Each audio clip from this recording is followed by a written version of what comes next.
Businesses in San Ysidro are feeling the economic pressure this week following the violence that broke out in Tijuana Friday night.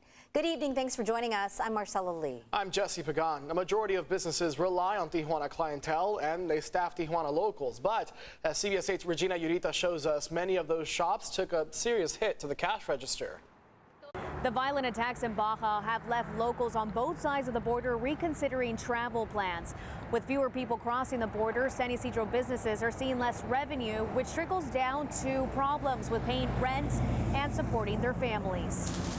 Aquí está, van a ser 14 en pesos. Rosy's Fashion, a clothing store in San Ysidro, has tried to stay afloat for the past 3 years. But staying afloat during the pandemic has continued to be difficult.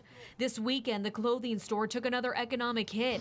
A wave of violence in Baja caused by cartels that included at least 17 car fires and destruction around the region. The violence quickly prompted fear among hundreds of families who decided to stay home and not cross the border.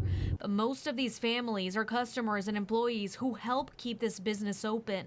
And people haven't come because they're scared and they're not able to go out at night. This is Maria, the daughter of the owners. Maria was in Tijuana with her father looking for a quinceañera dress the night chaos unfolded. There was a lot of bombs. They were throwing bombs. Cars were getting on fire.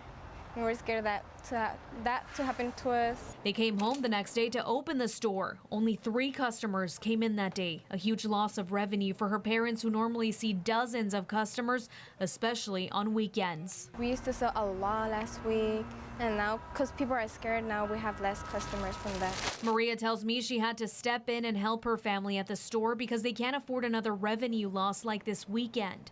Try my best to help them from other customers, some employees that don't want to work, they want me to help them. And from school, I also need to study. Her father even telling me they could lose their business if they don't make rent. But even when I visited their store, only 1 customer showed up. And it's not just this store being impacted, but Las Americas outlet and even a Starbucks putting up signs of earlier closing times for the safety of its employees. The United States Consulate General in Tijuana has lifted a shelter-in-place order for government employees. That went into effect Friday.